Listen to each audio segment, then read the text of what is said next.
Let's take you live now to Washington, D.C. Those ongoing protests are happening right now. Hundreds made their way into the building, which forced security to lock the doors into the House and Senate chambers. We are taking a look outside of the building right now. You can see hundreds still walking around the grounds. And then take a look at this. One of the protesters taking a seat in Vice President Mike Pence's chair, recording all of the chaos unfolding right in front of him. And I'm Kate Siefert in for Erica tonight. Local pastors are partnering with the Kalamazoo Department of Public Safety to police the streets. And News Channel 3's Trisha McCauley is joining us live in Kalamazoo. Two teens are in the hospital right now after being shot in Benton Township. Authorities tell us they located the 13-year-old and 16-year-old victims near Main Street around midnight. So we have been listening live to updates from Governor Gretchen Whitmer and the State Health Department about the pandemic. Let's go over some of the main points once again. So we know the state's epidemic order is set to expire on Friday. Now that order puts a stop to indoor, in-person dining at restaurants across the state. We have a little clarity on that. The governor says they are working on a path to allow indoor dining at restaurants with safety measures like masks, capacity limits, and a curfew starting February 1st. Governor Whitmer explained that like when the pandemic began and the state was learning how to conduct mass testing, they are also now learning how to conduct mass vaccine distribution. And that has been much more complicated, and it takes a little bit more time.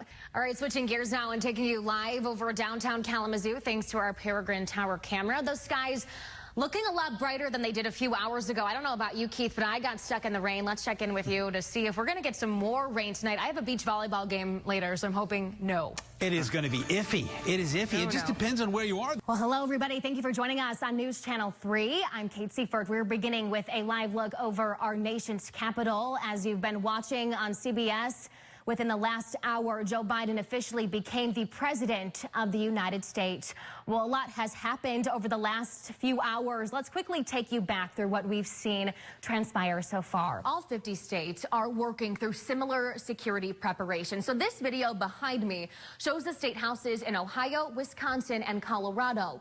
All of these places getting ready for the potential of armed protests, looting, and riots. That's right. News Channel 3's Andrew Feather joins us now from Western's campus to tell us why school officials say the funding will have a positive impact throughout the region. All right, Andrew, thanks so much. Today, Governor Gretchen Whitmer is unveiling a plan to fund early childhood education. She says it's a step that could take Michigan closer to universal health care. Our Rachel Louise Just tells us how the plan could expand access to child care. Just maybe 30 seconds ago, we saw that plane go by right in this screen behind me. It's pretty cool to watch this historic moment.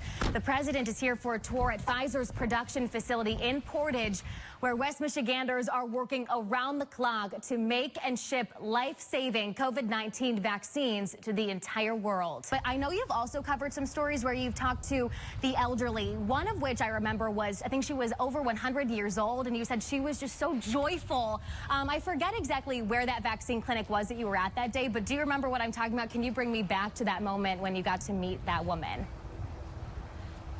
Yeah, Kate, that was actually just a couple weeks ago at Mount Zion Baptist Church. We started our broadcast, as Andy mentioned, less than 2 hours ago, and now they are boarding back on to Air Force One. And it's incredible how quick of a trip it was, but how many cars and people are there alongside President Joe Biden as they get ready to board the plane. Once again, looks like we're getting a closer shot of potentially the car the president is inside right now. You can see some security there as well. You mentioned the double mask, something the CDC has begun recommending, and he is doing that here now. As he boards the plane, I'm sure he'll turn around to give a wave goodbye. And Erica, he used his trip today not only to thank the people of Pfizer, but also to push his America Relief Plan, American Rescue Plan, something that we also expected him to talk about today, as it's been a topic since his first day in office. We're looking at that plane getting ready to go. Once today is over, you'll be able to find all of our coverage on our website. Just go to www.mt.com. We have dozens of stories. Here's a couple I'll just scroll through behind me. I mean, every story on here has something to do with President Biden's visit today.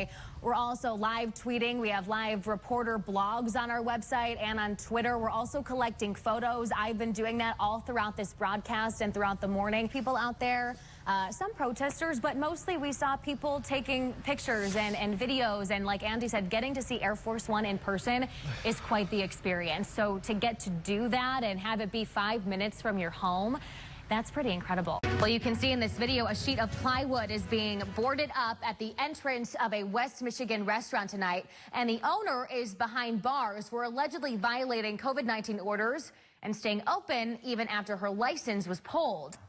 Dr. Anthony Fauci is warning governors against reopening too early. Several states, including us here in Michigan, are seeing a new spike in COVID cases. Dr. Fauci praised Governor Whitmer, but says states need to slow down their reopening process. It's going to be beautiful. And you know what? Tomorrow in downtown Kalamazoo, you can bring your chair downtown, watch games outside, and support local businesses. And a great day to do that, too.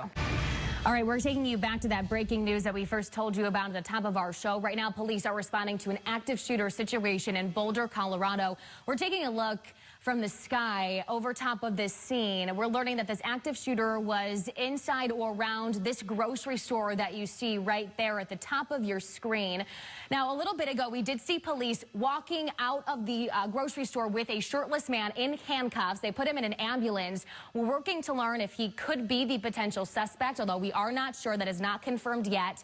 We've also seen some people running out of the grocery store as well, with police by their side. Once again, this is happening right now in Boulder, Colorado. It's an active shooter scene right now. No injuries have been reported yet. We're working to learn more about injuries and potentially fatalities as well. And many of our viewers posted some photos of the moon for us on Chime In, so I'm going to give you a look at some of those. We'll start with this photo from Joan in Kalamazoo this morning. Well, Steve, I'm glad you mentioned adapting, because I think sometimes racism can be disguised. So I want to know, are you seeing injustices play out in the new roles that you are in right now, especially now that you are working with schools and universities? These systems of racism are interwoven throughout many institutions, and you witness that firsthand being in the housing sector. Now, how are those discriminatory practices still prevalent? Because I think for many people who are watching, they would say, well, there are laws and practice that are against these practices. So what's the reality here, and how do we combat those things? Now, Rebecca, you act as an advocate in your role through policy change, but